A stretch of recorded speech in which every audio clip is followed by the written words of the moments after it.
Welcome, ladies and gentlemen, to another edition of the Motown's Wrestling Review.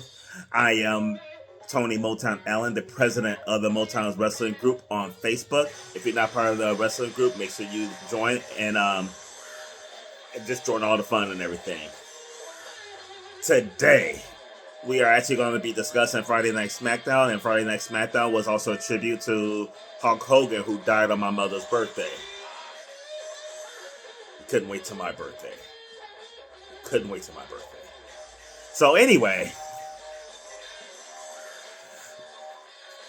there was SmackDown started off with the tribute. They had everybody out there paying their respects to Hulk Hogan and everything. They did the 10 bell salute and all that good stuff. So they did send him off pretty well and everything, considering though. So Terry Bollea is gone. RIH. But yeah, but it's definitely a time for a lot of fans. I mean, whether you like him or you don't like him and everything, a lot of people did celebrate the character Hulk Hogan. I mean, I say the character because the character Hulk Hogan was a big part of wrestling.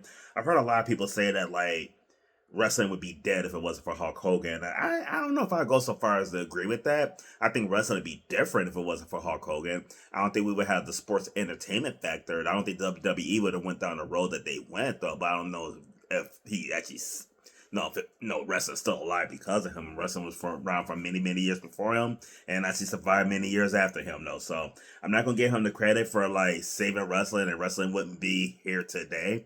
But I will say that I don't think wrestling would be what it is today. I think it became less wrestling and more entertainment because of Hulk Hogan. I will give him that.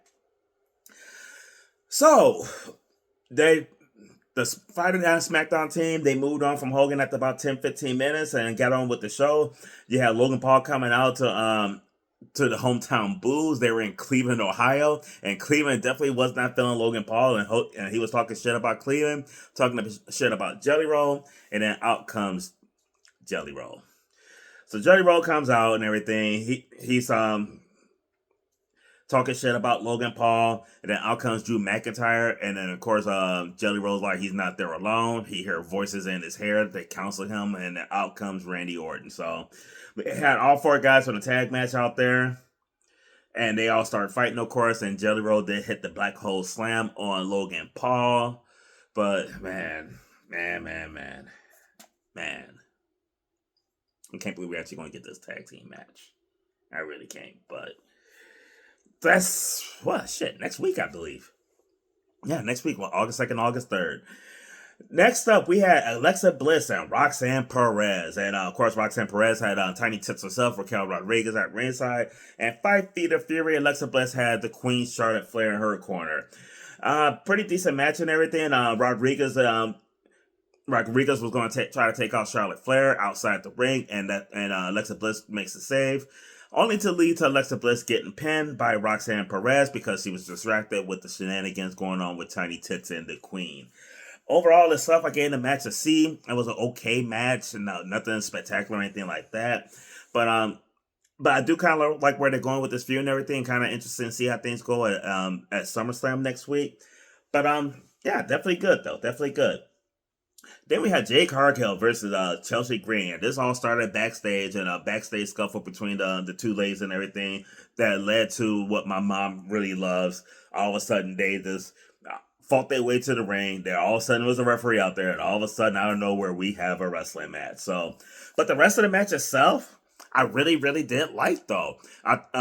Chelsea Green is so underrated for her in-ring skill and everything and her selling abilities. I mean, Chelsea Green can make you look like $1,000,000, and that's definitely what she did for Jade Cargill. But Jade herself looked really good too, though. So I'm not going to say that this match was only good because of Chelsea Green.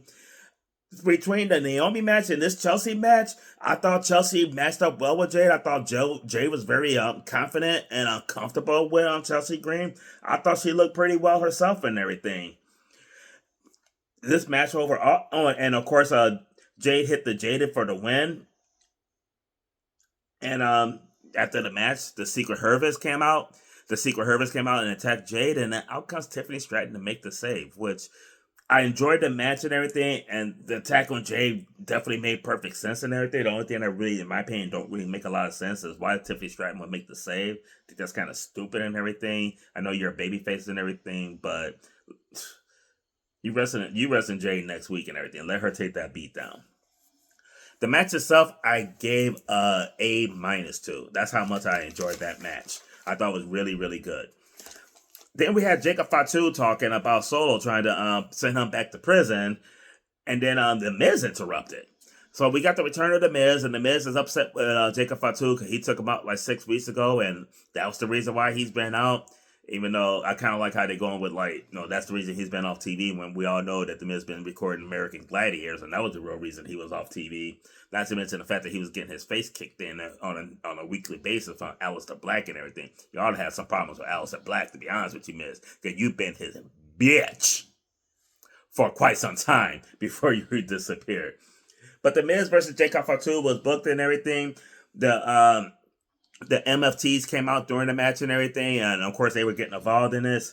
Overall, it was an okay match, not great, but okay.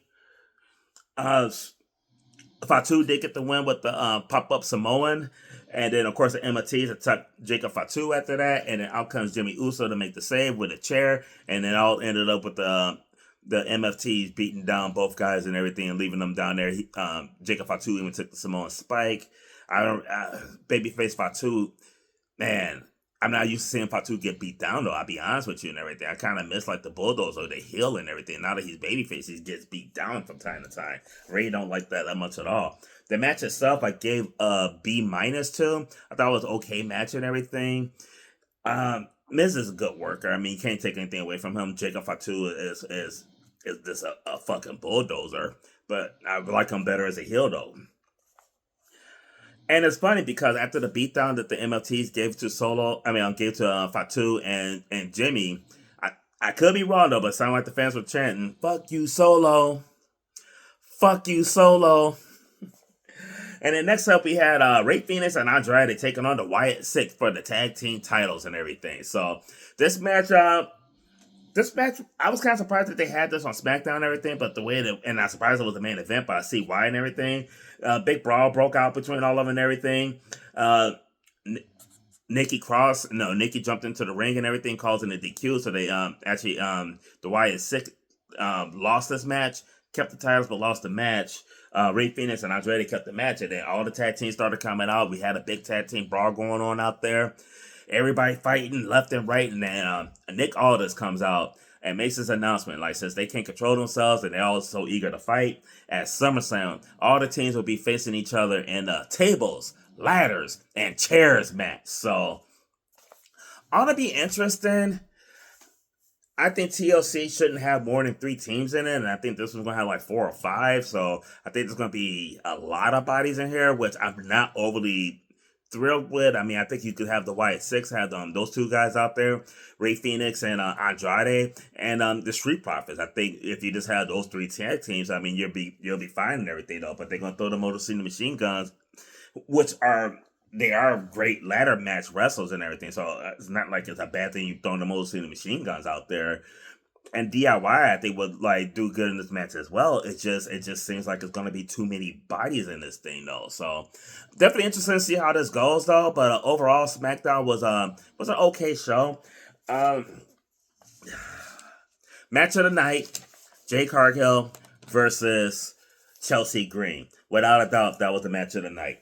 My tap out of the night, in all honesty, was Jelly Roll again. I mean, just them trying to make him believable as a real wrestler. But my moment of the night is gonna shock you. My moment of the night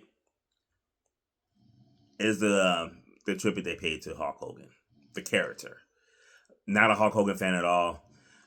I don't really think that his popularity and his accomplishments and how big he was for the business excuses anything that he does and everything. That's just like saying that like Chris Benoit should get a pass and be put into the Hall of Fame, despite that he fucking killed his wife and kid and killed himself. Your accomplishments, your popularity, your accomplishments, the character that you play do not get a pass for the bad stuff that you do. Hulk Hogan the shit that he said was uncalled for. And so many people are giving him a pass from what he said and everything because it's Hulk Hogan. If your neighbor says something he said, you'd be ready to beat their ass. racism is racism, right is wrong is wrong, no matter who you are. But it was nice seeing a lot of the old stuff with Hulk Hogan and everything, the character Hulk Hogan, especially Hollywood Hulk Hogan, the only version of Hulk Hogan that I liked. I know so many people like, no matter what he did, we all loved him when we were kids. No, I did not love Hulk Hogan when I was a kid. WrestleMania 3, back in 1987, I believe it was like 13 years old. It was coming on pay-per-view. I begged my mom to get the pay-per-view. I wanted to see WrestleMania 3 so bad. And the reason why I wanted to see WrestleMania 3 is because I was finally going to see Hulk Hogan lose a match. I was so sure that Andre the Giant was going to beat Hulk Hogan. I talked my mom into getting the pay-per-view. And we had a bunch of people over and everything. I was looking so forward to it. But that little cock fuck motherfucker beat Andre the Giant. Pissed me the fuck off. Oh, man. I have never been a Hulk Hogan fan. But some of those memories that I saw in there were really good. And somebody also mentioned in Facebook, they had a post in there asking, like, what was our favorite Hogan match? My personal favorite Hogan match was on WCW Nitro in Atlanta when Hulk Hogan defended his title against the undefeated Goldberg. Spear, jackhammer, Hollywood bitch Hogan fucking lost. So that's my favorite Hulk Hogan match. There was a couple other ones and everything, like when he wrestled Kurt Angle and he tapped out. To see Kurt Angle tap out the mortal Hulk Hogan, which the other lie that he told. He's not immortal. But rest in peace, the character Hulk Hogan. Rotten hell, Terry Bollea.